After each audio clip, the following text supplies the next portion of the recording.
Assalamualaikum warahmatullahi wabarakatuh. Selamat siang saya ucapkan pada saat video ini dibuat. Sebelumnya saya ucapkan selamat kepada rekan-rekan CPNS tahun 2021 yang sudah sampai pada tahap pemberkasan DRH dan saat ini mungkin di beberapa wilayah sudah melakukan pengusulan NIP dan sudah selesai. Namun juga ada beberapa wilayah yang masih memperbaiki berkas DRH peserta CPNS. Oke, pada video kali ini saya akan membahas sesi khusus mengenai pasca pemberkasan. Jadi apa saja pasca pemberkasan CPNS ini? Jadi saya akan membahas secara umum. Ada 4 poin yang akan saya bahas secara umum. Jadi ke depan masih rekan-rekan akan melaksanakan atau setidaknya mengetahui 4 pokok ini. Ya, yang pertama itu ada yang namanya kita bahas tentang gaji dan tunjangan. Di sini akan dibahas mengenai apa saja sumber pendapatan CPNS itu dan juga mengenai roadmap penggajiannya seperti apa. Mungkin yang pertama ini yang paling banyak ingin diketahui rekan-rekan CPNS karena akan berpengaruh pada nantinya untuk memenuhi kebutuhan pada saat nanti penempatan di luar wilayah domisili ataupun untuk kebutuhan lain. Jadi bisa memperhitungkan juga untuk nanti seperti apa kebutuhannya. Yang kedua mengenai hari pertama, ya. Jadi hari pertama bekerja itu apa saja yang harus dilakukan karena kesan pertama akan menentukan kedepannya nanti seperti itu. Yang ketiga adalah administratif, jadi akan dibahas mengenai beberapa teori dasar yang harus diketahui oleh rekan-rekan CPNS pada saat bertugas yaitu mengenai jabatan rekan-rekan, SKP, mungkin SKP di sini akan saya bahas secara umum saja. OPD ataupun SKPD dan juga organisasi ini masih kurang ya, harusnya ada yang terakhir organisasi. Selanjutnya adalah latsar. Nah, ini yang keempat adalah latsar karena nanti pada saat rekan-rekan nanti bertugas biasanya tuh 1 sampai 2 bulan setelah bertugas akan melaksanakan namanya latsar ya. Baik secara online maupun secara offline atau klasikal. Seperti itu akan dibahas di sesi video selanjutnya. Oke, next. Oke. Saya akan ke pokok yang pertama yaitu mulai gaji dan tunjangan ya. Di sini ada beberapa sumber pendapatan CPNS ya yang didapatkan di tahun 2022. Yang pertama ya, di sini ada gaji pokok pasti ya. Semua CPNS pasti menerima gaji pokok, tapi di sini 80%. Ini semua berlaku untuk semua CPNS seluruh Indonesia. Tergantung juga golongannya. Nah, golongan kan ada 3, golongan mohon maaf ada 4, golongan 1, 2, 3, dan 4. Dan juga ruangnya A, B, C, atau D. Mungkin rekan-rekan di sini kebanyakan kalau CPNS itu ruang dan golongannya adalah 3A dan 3B ya. Yang paling banyak adalah 3A. Ini bisa dicek di peraturan pemerintah nomor 15 tahun 2019, bisa dicek ya nanti gaji pokok PNS itu sesuai golongan untuk berapa. Yang kedua, tunjangan suami atau istri. Di sini berbeda-beda, cuman plus minusnya adalah 5% dari gaji pokok. Ini untuk CPNS yang sudah memiliki suami ataupun istri ya. Ada juga ketentuannya diatur lebih lengkap di Peraturan Pemerintah Nomor 7 Tahun 1997. Jadi di sini akan nanti rekan-rekan yang memiliki istri ataupun suami akan mendapatkan tunjangan istri sebanyak 5% dari gaji pokok. Tentunya nanti harus mengumpulkan beberapa berkas-berkas seperti berkas surat nikah, KK, KTP, dan lain-lain sebagainya. Baru nanti bisa cair. Nanti pengajuannya bersamaan dengan pengumpulan SPMT, seperti itu biasanya. Yang ketiga, yaitu tunjangan anak. Ini untuk CPNS yang sudah memiliki anak. Di sini diatur lebih lengkap di Peraturan Pemerintah Nomor 7 Tahun 1977 juga.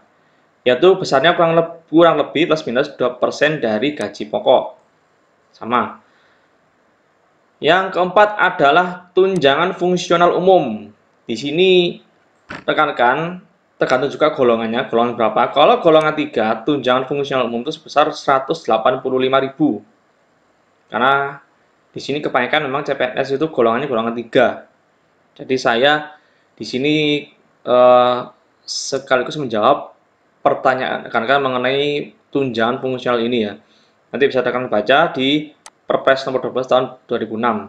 Ini dibahas tuntas mengenai tunjangan fungsional umum itu apa aja, gitu, dan seperti apa. Oke. Selanjutnya, nah ini sumber pendapatan CPNS yang kelima adalah gaji ke-13 ya. Gaji ke-13 ini besarnya 1 kali gaji pokok dikali 80%. Sama ya, jadi akan mendapatkan gaji 13 ini sebanyak 80%. Tidak utuh ya. Hampir semua instansi CPNS mendapatkan gaji ke-13. Nah, kapan gaji ke-13 ini cair? Jadi gaji ke-13 ini cair itu setiap tahun ajaran baru, yaitu bulan Juni ataupun Juli. Ini diatur di dua peraturan, yaitu PP nomor 63 tahun 2021 dan juga PMK atau Peraturan Menteri Keuangan nomor 42 tahun 2021. Seperti itu. Ya, jangan khawatir, CPNS akan mendapatkan gaji ke-13. Selanjutnya adalah THR atau tunjangan hari raya. Ya.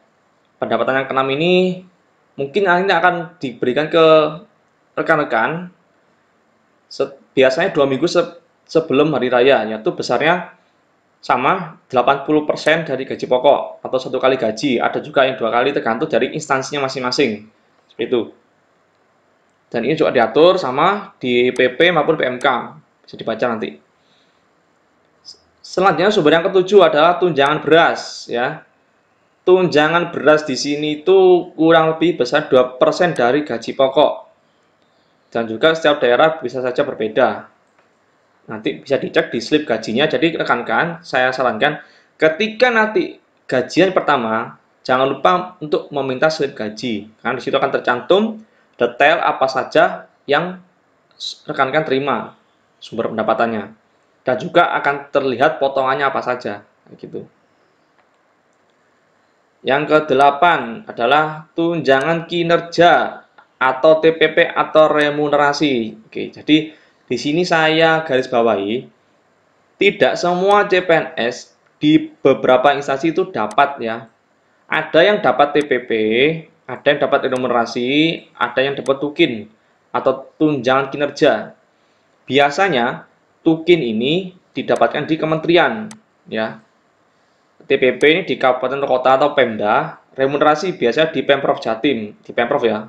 Kalau di Pemprov Jatim dapat remunerasi.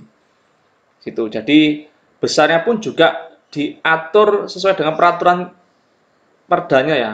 Peraturan kota atau kabupaten atau perbub atau perwali atau di peraturan kementeriannya atau di peraturan Pemprovnya itu sudah diatur besarannya berapa.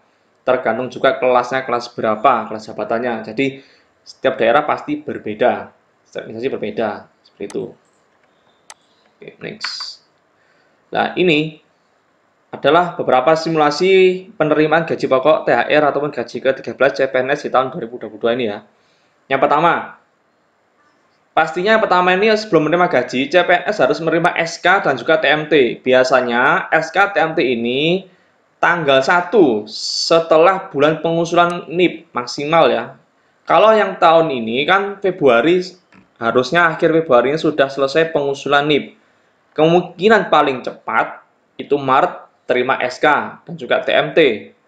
Kita berhitung paling cepat saja ya, kemungkinan tercepatnya seperti itu. Karena ada beberapa wilayah yang sudah mengusulkan NIP dan juga sudah ada info untuk penerimaan SK kapan gitu. Selanjutnya ya, terima SK CPNS ini setelah ditetapkannya TMT baru nanti penerimaan SK. Ya. Setelah itu, setelah terima SK dan juga TMT, baru nanti mengurus SPMT. Jangan lupa. Ya, SPMT ini turun setelah TMT turun.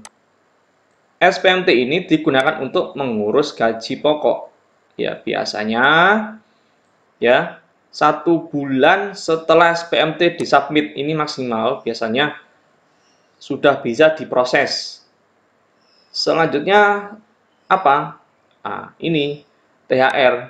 THR ini kemungkinan CPNS akan mendapatkan karena saya dulu pas CPNS tuh dapat THR ya, alhamdulillah. Jadi kemungkinan dikasihkannya THR ini adalah 2 minggu sebelum Lebaran. Nah, Lebarannya kan bulan Mei. Ya. Jadi berdoa saja. Nanti kalau tidak ada perubahan dari Menteri Keuangan ataupun peraturan, di sini CPNS akan mendapatkan gaji pokok dan juga THR. Selanjutnya apa selain THR? Di sini ada gaji ke-13. Ya. Gaji ke-13 ini diberikan pada bulan Juni ataupun Juli. Biasanya dikasihkan paling cepat Juni ya, pada saat pembukaan tahun ajaran baru. Seperti itu. Jadi beberapa hal yang akan didapatkan oleh rekan-rekan CPNS adalah gaji pokok, nanti bisa dihitung sendiri ya, THR, dan juga gaji ke-13. Seperti itu. Jadi, kita telah membahas mengenai yang gaji dan tunjangan ini. Semoga di sini rekan-rekan bisa memperhitungkan nanti kebutuhannya sekiranya berapa, apa saja yang dibutuhkan nantinya. Jadi bisa memperkirakan nanti untuk pemenuhan kebutuhan pokok pada saat nanti rekan-rekan ditempatkan di instansi ataupun daerah yang di luar domisili. Jadi bisa memperhitungkan. Oke, di next video selanjutnya saya akan bahas mengenai hari pertama ya. Jadi apa saja yang harus dilakukan di hari pertama petugas. Seperti itu. Mengurus berkas apa saja yang perlu diurus, apa yang harus dilakukan, seperti apa yang harus dipelajari lingkupnya, secara umum kayak gitu ya. Baik, terima kasih. Semoga sukses selalu. Sekian. Assalamualaikum warahmatullahi wabarakatuh.